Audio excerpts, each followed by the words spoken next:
Why do we maintain old buildings and places? We attempt to keep what remains from the past.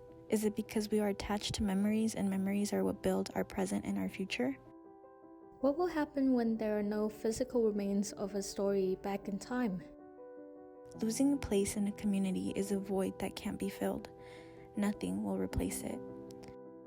Though the physical appearance may have been erased, the memory can't be destroyed. The voices from the past come back to life as the new generation to build the future.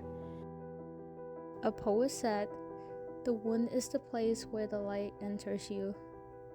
Our memories shed light on our present and our future.